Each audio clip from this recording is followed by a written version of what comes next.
ఇటు నేపాల్, ఇటు శ్రీలంక అన్ని దేశాల్లో జరిగాయి. మళ్ళీ నేపాల్లో మాత్రం ఈసారి రెండోసారి మొదలైంది. మరోసారి జెన్జీ ఆందోళనకారులు పలు ప్రాంతాల్లో కర్ఫ్యూ అమలు చేస్తున్నారు, ప్రొటెస్ట్ చేస్తున్నారు, మళ్ళీ నిరసనలు తెలియపరుస్తున్నారు. పోలీసులపై రాళ్లు రువ్వుతున్నారు. ఇటు సిమారా ఎయిర్పోర్ట్ని కూడా క్లోజ్ చేసింది నేపాల్ గవర్నమెంట్. నిరసనకారులు వాళ్ళపై టియర్ గ్యాస్ని కూడా ప్రయోగిస్తున్నారు. అసలు ఎందుకు జరుగుతుంది ఇదంతా? యంగ్ యాక్టివిస్ట్ జెన్జీ అని ఒక బ్యానర్ కూడా పెట్టుకొని వాళ్ళు ప్రొటెస్ట్ చేస్తున్నారు. ప్రైమ్ మినిస్టర్ కేపీ శర్మ ఓలీ ఆయన పార్టీకి సంబంధించిన కొంతమందిని అరెస్టులు చేయట్లేదు, వాళ్ళపై కంప్లైంట్స్ ఇచ్చినా కూడా వాళ్ళపై ఎలాంటి యాక్షన్ తీసుకోవట్లేదు అని చెప్పేసి ప్రొటెస్ట్ చేస్తున్నారు. ప్రస్తుతానికైతే అక్కడ కర్ఫ్యూను విధించారు. గురువారం రోజు మధ్యాహ్నం 12:45 నుంచి రాత్రి 8 గంటల దాకా ఇటు కర్ఫ్యూను విధించినట్టు తెలుస్తుంది. సెక్యూరిటీ ఫోర్సెస్ మాత్రం అక్కడికి వచ్చిన జెన్జీని చెల్లా చెదరగొట్టేందుకు ఇటు టియర్ గ్యాస్ అలాగే భారీ ఎత్తున బలగాలని యూజ్ చేసినట్టు తెలుస్తుంది. సో మొత్తం మీద జెన్జీ ప్రొటెస్ట్ వీళ్ళు మాత్రం ఫ్రస్ట్రేట్ అవుతున్నారు. గవర్నమెంట్ తీసుకునే యాక్షన్స్, గవర్నమెంట్ చేసే slow policy making, government lack of accountability, బాధ్యత తీసుకోవట్లేదు అని చెప్పేసి ఇన్స్టెంట్గా రిజల్ట్స్ కావాలి వీళ్ళకి. గవర్నమెంట్ తీసుకునే స్లో పాలసీ మేకింగ్ అనేది జెన్జీకి అస్సలు నచ్చట్లేదు. ఫ్రస్ట్రేట్ అయిపోయి ఇలాంటి ప్రొటెస్టులు చేస్తున్నారు. మిలిటరీ బలగాలను కూడా అక్కడ దించారు. గవర్నమెంట్ ప్రస్తుతానికి కర్ఫ్యూ, పోలీస్ ఫోర్సెస్ వీళ్ళందరినీ దింపి వీళ్ళందరినీ చెల్లా చెదురు కొట్టేందుకు ప్రయత్నించినట్టు తెలుస్తుంది. ఒక రకంగా గవర్నమెంట్ మీద నమ్మకం కోల్పోయారా జెన్జీ? అక్కడ గవర్నమెంట్ మీద ఇంకా అసంతృప్తి వ్యక్తపరుస్తున్నారా?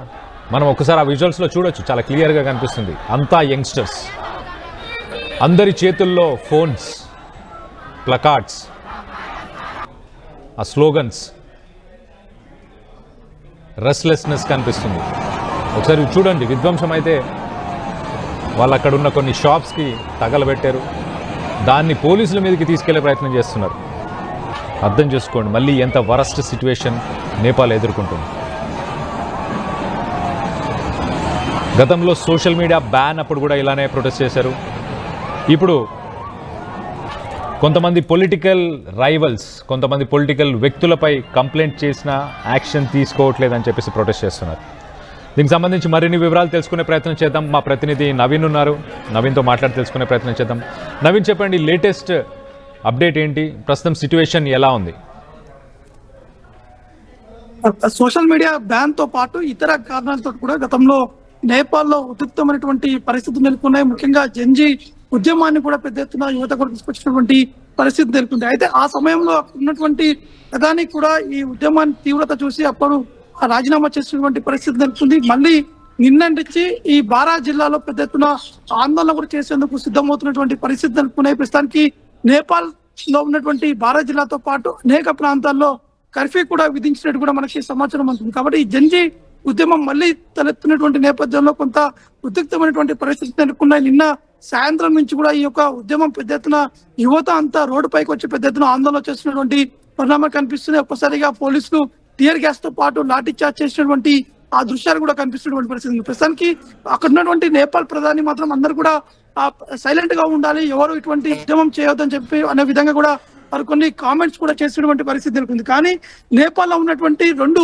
ఆ పార్టీలు, అంటే కేపీ శర్మ ఓలీ, అంటే ఇతను మాజీ ప్రధాని, ఇతనికి చెందినటువంటి ఆ రెండు పార్టీలు, అంటే communist party of Nepal, unified Marxist Leninist అనే సిపిఐ తో పాటు యుఎంఎల్, ఈ మద్దతుదారులు కూడా పెద్ద ఎత్తున ఆందోళన చేసేందుకు కూడా సిద్ధమయ్యారు. ఈరోజు ఆందోళన చేస్తున్నటువంటి ఆ సందర్భాల్లో పెద్ద ఎత్తున ఆ పోలీసులు లాఠీచార్జ్ చేసినటువంటి సందర్భం నెలకొంది. కాబట్టి ప్రస్తుతానికి నేపాల్ లో కొన్ని జిల్లాల్లో కర్ఫ్యూ కూడా విధించారు. కొన్ని ప్రాంతాల్లో విమానాల ఎయిర్పోర్ట్ల దగ్గర కూడా భారీ ఎత్తున పోలీసులు కూడా మోహరించినటువంటి పరిస్థితి నెలకొంది. కాబట్టి మళ్ళీ నిన్నటి నుంచి జెన్జీ సంబంధించినటువంటి ఉద్యమం జరుగుతున్నటువంటి నేపథ్యంలో ఒక్కసారిగా నేపాల్ అంతా కూడా హైలైట్ కూడా ప్రకటించినటువంటి ఆ పరిస్థితులు నెలకొన్నాయి. Kalyan. Right Naveen, thanks for the latest update. ఇటు సిమారా ఎయిర్పోర్ట్ని కూడా మూసేశారు. ఈ ఘటనలన్నీ ఇటు ఇండియాకు సంబంధించిన బార్డర్లోనే జరుగుతున్నాయి. జెన్జీస్ ప్రొటెస్ట్ చేస్తున్నారు. గత ప్రభుత్వం ఏదైతే కేపీ శర్మ ఓయిలీకి సంబంధించిన ప్రభుత్వానికి సంబంధించిన కొంతమందిపై కంప్లైంట్స్ వచ్చాయి, వాటిపై యాక్షన్ ఎందుకు తీసుకోవట్లేదు?